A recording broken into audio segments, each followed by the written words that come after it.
앞뒤를 펴며 살아가는 그 나무를 보았다. Halo guys, welcome back to my YouTube channel dan kembali lagi dengan saya di channel Abang Mamat. Sebelum mulai video ini, jangan lupa like, comment, and subscribe channel ini dan jangan lupa aktifkan lonceng notifikasinya agar kalian mendapatkan update video terbaru jika saya mengupload video selanjutnya.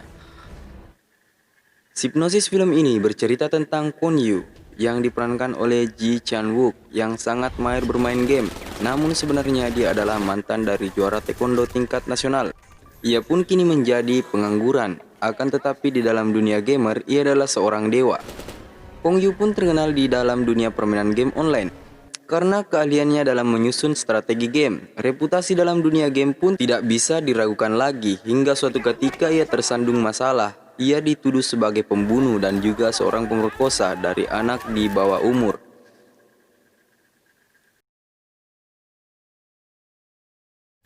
Di awal film, kita diperlihatkan adegan Kwon Yu yang sedang berperan melawan musuh.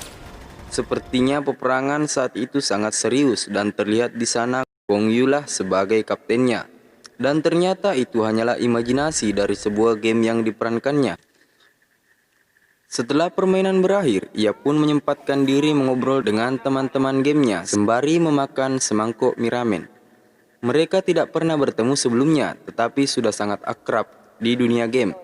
Saat itu ibunya menelpon dan bertanya kepada Kwon Yu untuk pulang dari warnet karena ibunya lupa mematikan kompor di rumah. Karena ibunya lupa mematikan kompor, terlihat Kwon Yu saat itu agak marah kepada ibunya karena sudah mengganggunya. Ketika sedang asik bermain, Kwon Yu menerima telepon masuk lagi, tetapi kali ini nomor yang tidak dikenal.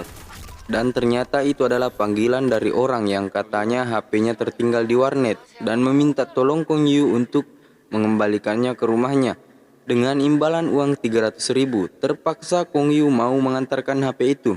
Sesampainya di rumah itu, ternyata rumah tidak dikunci dan wanita itu sedang mandi. Kemudian Kwon Yu bertanya kepada wanita itu tentang imbalan yang ia dapatkan. Dan kata perempuan ini, taruh saja di lantai 2 di atas kasur dan ada imbalannya di situ.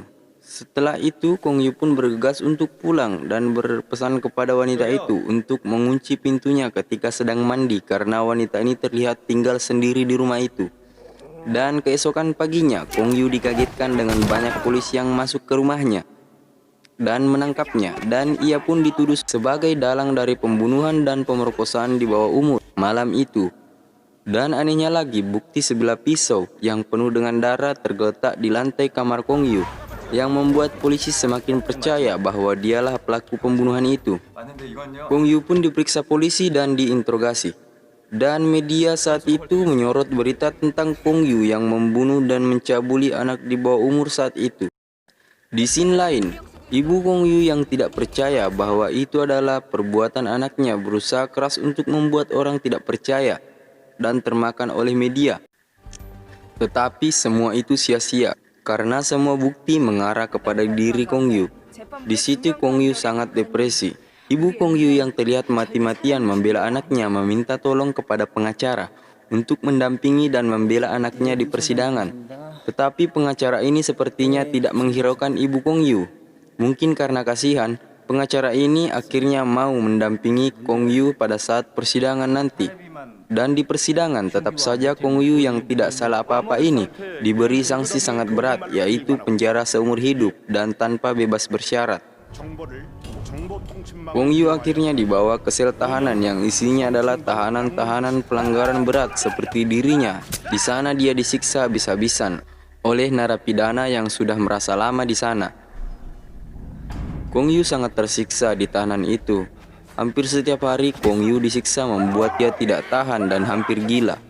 Dan sampai pada saat masa di mana Kwon Yu muak akan semua hal ini, Kwon Yu mulai melawan membela diri dan sering berkelahi oleh orang yang sering mengganggunya. Bermodalkan pengalaman taekwondonya, ia mulai menumbangkan dan bergulat hampir setiap hari dengan komplotan orang bejat ini. Secara bersamaan, Kwon Yu menerima panggilan jika ada orang yang datang menjemputnya. Dia kira awalnya itu adalah ibunya, tetapi itu adalah pengacara yang kemarin mendampingi ibunya dan mengabarkan bahwa ibunya sudah mati bunuh diri akibat depresi dan sudah tidak tahu lagi jalan apa yang akan harus ia tempuh untuk membebaskan anaknya.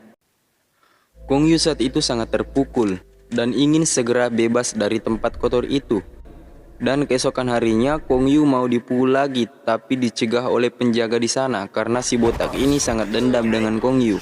Dan terjadilah perkelahian di sana. Anak buah si botak melawan penjaga dan si botak melawan Kong Yu. Pada saat itu Kong Yu juga masih sangat terpukul dan marah akibat kematian ibunya. Ditambah lagi si botak yang tidak pernah jera untuk mengganggunya. Kong Yu melampiaskan kemarahannya dengan merobek mulut si botak dengan sebilah besi tajam dengan satu kali tebasan, membuat si botak ini kesakitan. Pada saat itu juga secara bersamaan Kong Yu menusuk perutnya sendiri dengan sebilah besi tadi. Bukannya tanpa alasan. Ia diberitahu oleh seorang kakek dan kakek itu percaya kepada Kong Yu jika ia masuk penjara bukan karena ulahnya. Dan kakek itu berpesan bahwa jika ia ingin bebas dari tempat ini ia harus masuk rumah sakit. Karenanya Kong Yu harus menusuk dirinya sendiri dengan trik yang aman. Dan sini berpindah pada saat Kong Yu yang dibawa ke rumah sakit dengan mobil ambulans, tentunya dengan penjagaan yang ketat. Kong Yu memberontak lagi dan sempat terjadi perkelahian di atas mobil ambulans itu, yang membuat mobil ambulans itu terbalik. Tentunya ini adalah kesempatan besar bagi Kong Yu untuk kabur dan akhirnya Kong Yu berhasil kabur. Dan saat itu seluruh awak media pun memperbincangkan jika Kong Yu kabur dan saat itu menjadi buron. Kong Yu yang tidak tahu mau lari kemana, beruntung menemukan sepasang turis yang mobilnya mogok. Karena Kong Yu membantunya, Kong Yu pun diberi tumpangan oleh turis ini. Dan anehnya turis ini nampaknya juga tidak curiga terhadap gerak-gerik Kong Yu. Sesampainya di bandara, Kong Yu dititipkan mobil oleh turis itu karena rasa terima kasih kepada Kong Yu. Karena turis itu akan berangkat ke Cina untuk berlibur katanya. Malam harinya Kong Yu yang pergi bertemu pengacara itu di rumahnya untuk meminta penjelasan mengenai ibunya dan di mana ibunya berada. Karena ia tidak percaya jika ibunya telah mati. Pengacara ini memberi kalung, katanya itu adalah kalung dari ibunya. Dan secara bersamaan polisi pun tiba di tempat itu karena ternyata ditelepon oleh pengacara itu. Dan ia sigap melompat lewat jendela. Kemudian di scene selanjutnya terlihat Kong Yu berada di warnet dan sepertinya meminta tolong kepada teman gamenya dan memintanya untuk bertemu, dan ternyata teman gamenya ini juga menyelidiki kasus yang menimpa Kong Yu. Dan benar saja terdapat kejanggalan pada CCTV yang terekam. Temannya juga menjelaskan bahwa dia adalah seorang hacker profesional dan menjelaskan bahwa ada orang jahat yang memang sengaja mengkambing hitamkan Kong Yu, dan seorang hacker ini telah memantau keberadaan Kong Yu dan menyuruh Kong Yu untuk keluar dari tempat itu karena yang punya warnet mengetahui dan menelpon polisi. Setelah itu memutuskan untuk bertemu di suatu tempat. Karena buron, Kong Yu sepertinya tidak tenang dan khawatir akan ditangkap, merasa seperti orang yang selalu diperhatikan. Dan tak lama kemudian ia dikagetkan oleh kedatangan wanita cantik yang tiba-tiba duduk di hadapannya. Dan alangkah kagetnya Kong Yu mengetahui jika itu adalah si hacker, teman main gamenya, yang bersedia untuk membantunya, dan ia adalah Xiu Wol. Tak tunggu waktu lama, Xiu Wol membawa Kong Yu ke tempat persembunyiannya. Tetapi anehnya di sini Xiu Wol berbicara dengan Kong Yu melalui telepon, walaupun sedang berhadapan, entah apa alasannya. Setelah itu mereka makan bersama, dan di sini Kong Yu terlihat lahap sekali makannya, sembari menangis. Mungkin ia mengingat ibunya. Kemudian teman yang lain datang untuk makan bersama. Karena masih trauma, Kong Yu pun terlihat kaget dan sepertinya ingin memukul temannya ini karena tidak percaya jika itu adalah teman gamenya. Dan ia pun percaya setelah temannya memperkenalkan diri bahwa dia adalah teman rekan timnya di dunia game, dan dengan senang hati ingin menolongnya dan menjelaskannya bahwa masih ada lagi 2 orang rekan timnya yang belum datang.